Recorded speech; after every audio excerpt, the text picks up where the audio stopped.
Espero que estén bien, que estén en casa, que se estén cuidando. Y bueno, vamos a hablar un poco hoy de la modernidad que ya habíamos escuchado, que habíamos leído sobre ella cuando leímos el texto de Portantiero. Y Portantiero nos decía que la sociología es una ciencia que surge para tratar de explicar la crisis social de la modernidad. La pregunta que nos hacemos es: ¿qué es la modernidad? ¿A qué nos referimos cuando hablamos de modernidad? Para eso vamos a recurrir al texto de Marcelo Raffin, donde vamos a tratar de explicar la modernidad, su problematización y las características que tiene. Marcelo Raffin, cuando nos habla del problema de la modernidad, cuando nos dice qué es la modernidad, nos va a decir que podemos explicar la modernidad a partir de tres sentidos, de tres visiones. Por un lado, el sentido epocal, donde vamos a analizar la modernidad como un fenómeno en una época, en un periodo, un fenómeno caracterizado por diferentes condiciones de vida, diferentes formas de vida, diferentes formas de organización social, características propias de una sociedad, de un periodo, de una época. También vamos a hablar de el sentido de la experiencia vital, nacido del sentido común. Cada uno de nosotros experimenta la modernidad a partir de su propia experiencia. Y finalmente el sentido historicista, donde la modernidad va a ser explicada a partir del concepto generalizado del tiempo y cómo socialmente aceptamos la medición del tiempo.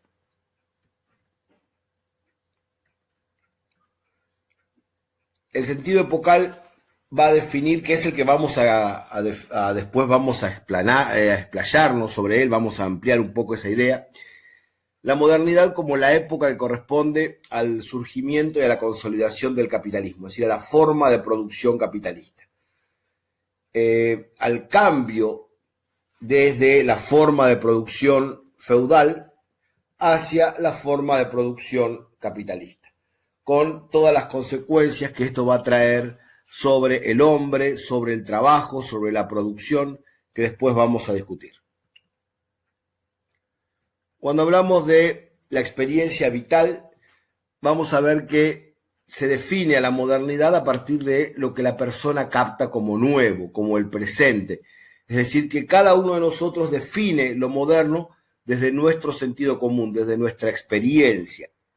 Y de esta manera lo que no nos acompaña en el presente lo consideramos antiguo, y lo que vemos hacia el futuro, lo que se proyecta, lo que proyectamos hacia el futuro, es justamente lo que definimos como moderno. Es decir, que la modernidad está en nuestro presente y en nuestro futuro. Finalmente, el sentido historicista o histórico-temporal va a definir a la modernidad a partir del concepto general del tiempo, de cómo colectivamente percibimos el paso del tiempo. Es la forma que estudiamos de la modernidad cuando estudiamos historia, ¿sí? Una forma clásica de estudiar la modernidad. ¿Se acuerdan? En historia definíamos a lo largo de esa línea del tiempo la edad antigua, que en general la definíamos aproximadamente desde el menos 4000, que se había inventado la escritura, hasta el 476, que es la caída del Imperio Romano de Occidente, y es ese periodo donde surgen los grandes conocimientos clásicos, donde se realiza la revolución agrícola, donde vemos ascender y caer a los grandes imperios de la antigüedad, y finalmente, por supuesto, el ascenso y caída del Imperio Romano con la expansión del cristianismo en la Europa occidental. A la Edad Antigua le sigue la Edad Media, ¿sí? Desde el 476 hasta el 1453, hasta la caída del Imperio Romano de Oriente. Este periodo, la Edad Media, dura aproximadamente 1000 años, y lo que vamos a observar en él es, por un lado, la expansión de Europa en Occidente, la crisis entre el cristianismo y el islam, característica de la Edad Media, propia de la Edad Media. Recuerden las cruzadas durante la Edad Media. comienzan los procesos de estratificación social, ese proceso que después vamos a ver, donde la solidaridad mecánica es reemplazada fuertemente por la solidaridad orgánica, y se asienta en Europa durante este periodo el poder de la Iglesia Católica. A la Edad Media le va a seguir justamente la Edad Moderna, de 1453 hasta 1789, esto varía de algunos autores a otros. 1789 es la fecha de la Revolución Francesa, otros autores prefieren tomar la invención, la Revolución de Estados Unidos o la Revolución Industrial, pero básicamente la Edad Moderna se extiende desde 1453, que es la caída del Imperio Romano de Oriente. También algunos prefieren tomar 1492, el descubrimiento de América, la invención de la imprenta, como inicio de la Edad Moderna, pero básicamente la Edad Moderna se va a caracterizar primero por el Renacimiento, la imposición de la edad de la razón, la reforma y la contrarreforma religiosa, la formación de los estados-nación en Europa, la aparición de los grandes estados-nación en Europa, Inglaterra, Francia, España, Italia y Alemania son los últimos en aparecer, y finalmente la Revolución Industrial.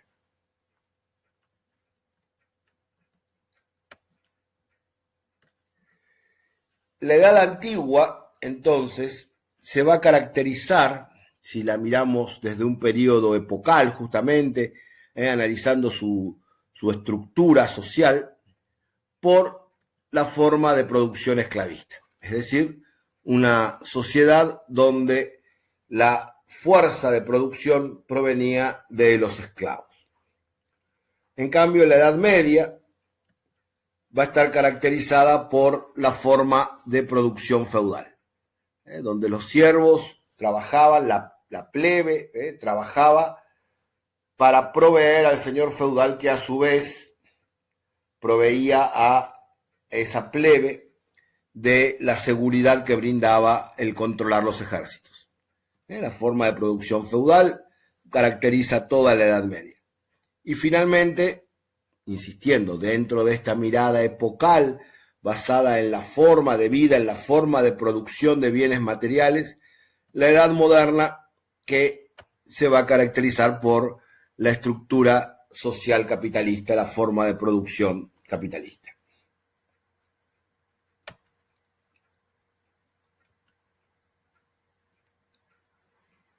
Entonces podríamos definir, como nos dice Raffin, a la modernidad como la historia del capitalismo, o al revés, la historia del capitalismo como historia de la modernidad. Esto se caracteriza por varios cambios. Por un lado, en esa Edad Media donde, tanto en la filosofía como en la ciencia, predominaban la mirada geocentrista, es decir, la Tierra como centro del universo, y las ideas teocentristas, Dios como centro espiritual del universo, va a ser cambiada, va a ser modificado esto por la aparición de las ideas del Renacimiento y de la Ilustración al comienzo de la modernidad. Y justamente vamos a pasar de ese geocentrismo y de ese teocentrismo a una mirada heliocéntrica. Ahora hablamos del Sol como centro del universo, y filosóficamente antropocéntrica, es decir, el hombre es el centro de todo y la razón es la fuerza de explicación. Esto tal vez los grandes cambios de la modernidad en la forma de pensar. Pasar del geocentrismo al heliocentrismo y del teocentrismo al antropocentrismo. Pero por otro lado, también va a aparecer el concepto de Estado, que en la Edad Media no existía, y no solamente un Estado, sino la idea de la división de poderes del Estado, el Estado dividido ya entre esos poderes legislativo, ejecutivo, judicial, la división de poderes del Estado, la separación del Estado de la Iglesia, la aparición del Estado laico, no del Estado eclesiástico. Todos esos cambios van a presentarse en la modernidad. Y también se van a presentar cambios en la forma en que la gente produce. Básicamente, nos dice Raffin, el hombre va a tener que producir de una manera diferente. ¿Por qué? Porque durante la lenta imposición del capitalismo a lo largo de esos 4 siglos que lleva cambiar desde la forma feudal de producción a la forma capitalista, el hombre va perdiendo su propia identidad como productor. ¿Qué quiere decir esto? Vamos a ver que Rafin nos explica que el hombre, que hasta este momento era dueño de la naturaleza lo proveía para que él pueda producir, esa producción la realizaba en unión con otros hombres, porque cada uno producía lo que otros necesitaban, y a su vez el hombre era dueño del fruto de su trabajo, lo que él trabajaba, el fruto del trabajo de sus manos era suyo.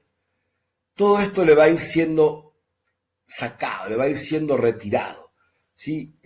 Ese fenómeno en la teoría marxista social se denomina de alienación. El hombre se vuelve extraño, por eso usa la palabra alienación, alien en latín quiere decir extraño.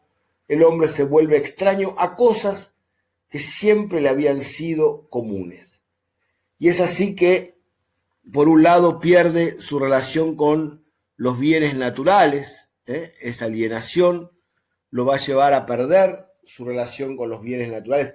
¿Por qué? Porque es desprovisto de los medios naturales, es separado de los medios de producción, ya no puede disponer de los medios naturales para producir su alimento, sus ropas, construir su casa, ya no puede. ¿Por qué? Porque los bienes naturales ahora tienen dueño.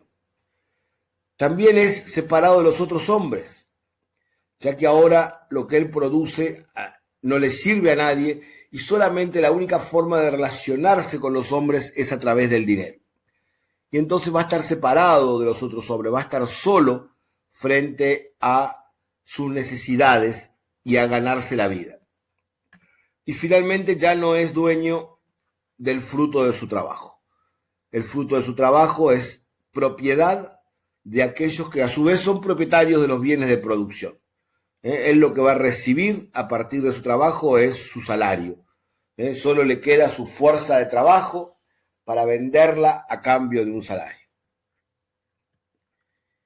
Y es así que entonces este hombre, este ser humano, el humano, va a estar separado del fruto de su trabajo,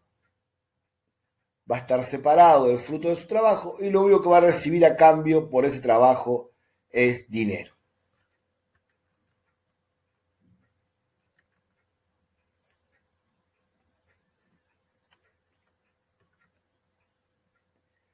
Vamos a hablar un poquito de cómo estaba conformada la Edad Media. La Edad Media estaba dividida en estamentos. Esos estamentos incluían la nobleza, los señores feudales, los que mandaban sobre la tierra, y a su vez manejaban los ejércitos y brindaban la seguridad necesaria. Por otro lado estaba el clero, la iglesia, que al ser dueña de la fe, al manejar la fe, imponía la fe, y aún más, era la fe la que le daba sentido a la forma de producción feudal. ¿Sí? Y ahí tenemos entonces la iglesia como el segundo gran estamento feudal, y finalmente la plebe integrada por los campesinos, los artesanos, los siervos, los trabajadores, que vivían en el predio señorial, en el predio feudal, y entregaban parte de lo producido al señor feudal a cambio de la seguridad que éste les brindaba.